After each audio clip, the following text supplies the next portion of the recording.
नमस्कार, मैं दयाशंकर मिश्र। भूपेंद्र यादव भारत के केंद्रीय पर्यावरण मंत्री हैं। पर्यावरण मंत्री होने के साथ वह वन और जलवायु परिवर्तन मंत्री भी हैं। प्रदूषण से दिल्ली तड़प रही है।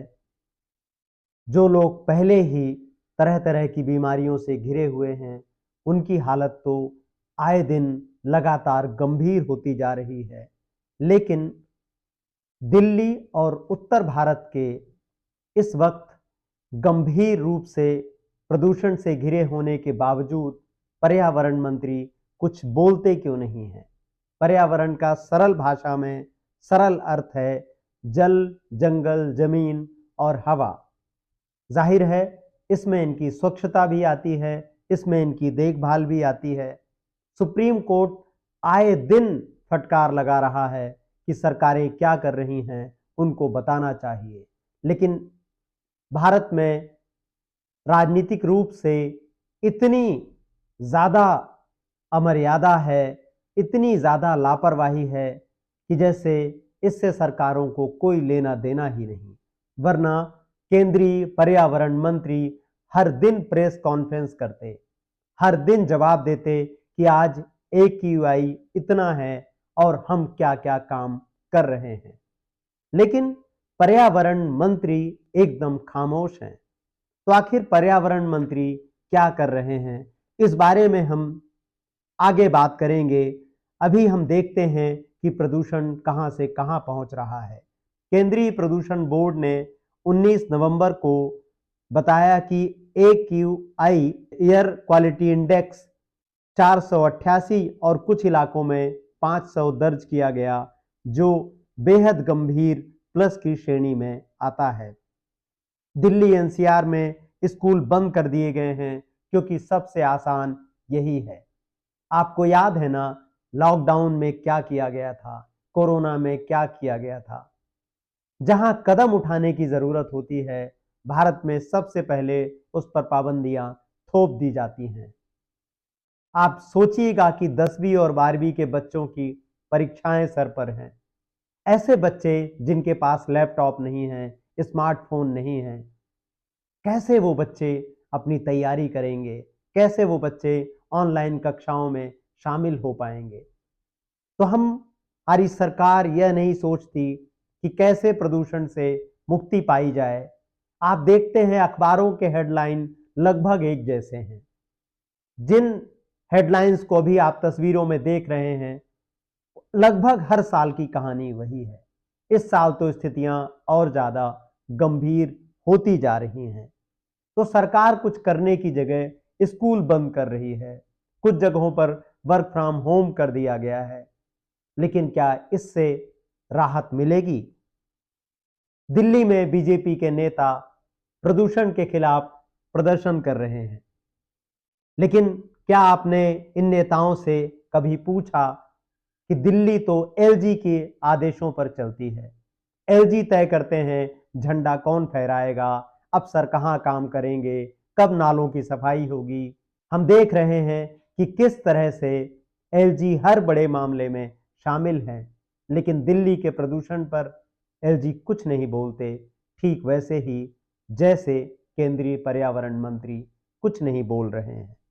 कांग्रेस की सोशल मीडिया प्रमुख सुप्रिया श्रीनेत ने अपने एक्स हैंडल पर पर्यावरण मंत्री के कामकाज के बारे में कुछ महत्वपूर्ण तथ्य दिए हैं।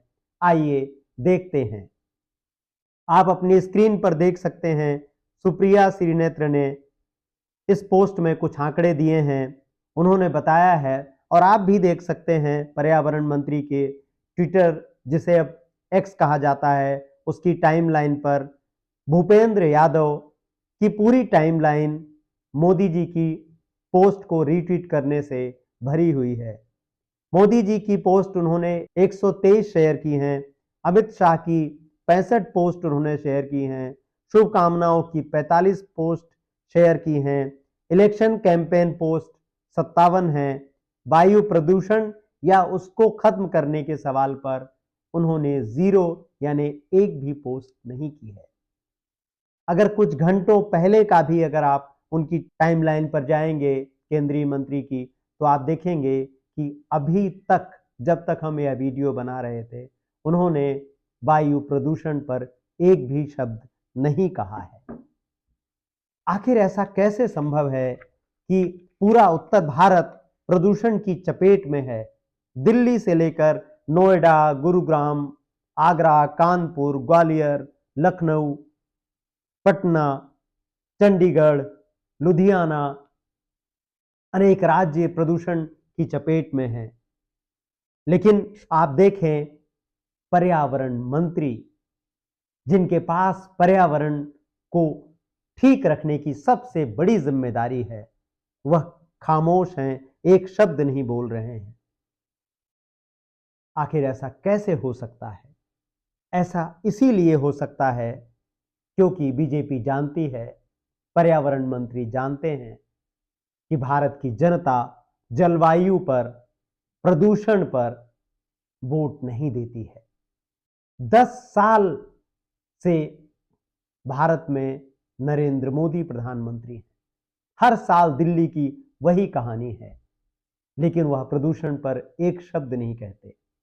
हम कभी नहीं देखते कि कैबिनेट किस तरह से प्रदूषण पर बात करे। क्या भारत के प्रधानमंत्री की यह जिम्मेदारी नहीं है कि वह दिल्ली और पूरे उत्तर भारत में प्रदूषण की गंभीर होती समस्या पर कभी कोई ट्वीट करें, कभी कोई बात करें, कभी घोषणाएं करें, कभी उनकी निगरानी की बात करें?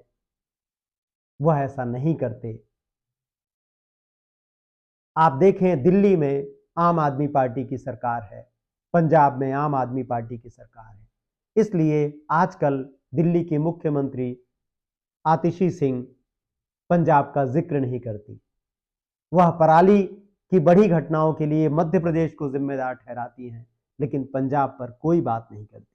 जबकि हम अखबारों में देख सकते हैं कि पंजाब में पराली जलने की घटनाएं लगातार बढ़ रही हैं, उनकी संख्या बढ़ रही है। लेकिन आखिर आतिशी इनका जिक्र क्यों नहीं करती? इसलिए क्योंकि दोनों राज्यों में एक ही पार्टी की सरकार है। इसी तरह से आप देखें कि हरियाणा में बीजेपी की सरकार है और दिल्ली में सारी की सारी जिम्मेदारियां और इस तरह से परिवर्तन किए गए हैं कि एलजी के बिना एक पत्ता नहीं हिल सकता। तो हरियाणा भी बरी हो गया प्रदूषण से, दिल्ली भी बरी है, पंजाब भी बरी है, केवल जनता पिस रही है। पर्यावरण की जब हम बात करते हैं तो इसमें नदियों की बड़ी भूमिका होती है। नदियों का संरक्षण, उन्हें प्रदूषण से बचाना एक बड़ा काम है। गंगा भारत की प्रमुख नदियों में से एक है। आपको याद है, जब मोदी जी वाराणसी चुनाव लड़ने पहुंचे थे तो उन्होंने कहा था, मैं आया नहीं हूं, मां गंगा ने मुझे बुलाया है। मैं जब 2014 में काशी गया तो नामांकन के बाद ऐसे ही मीडिया के लोगों ने मुझे पकड़ा, तो मेरे मुंह से ऐसे ही एक भाव निकल गया। और उस दिन आप देखेंगे मेरा वो बिल्कुल, मैं तैयार नहीं था, अचानक ही मुझे पकड़ा था। मैंने कहा, देखिए भाई, न मैं यहाँ आया हूँ, न मुझे किसी ने भेजा है, मुझे तो माँ गंगा ने बुलाया है। ऐसा मैंने 2014 में कहा था। लेकिन आज 10 साल के बाद मैं पूरे भावुकता से कह सकता हूँ कि उस समय मैंने कहा था कि माँ गंगा ने मुझे बुलाया है। आज मुझे लगता है कि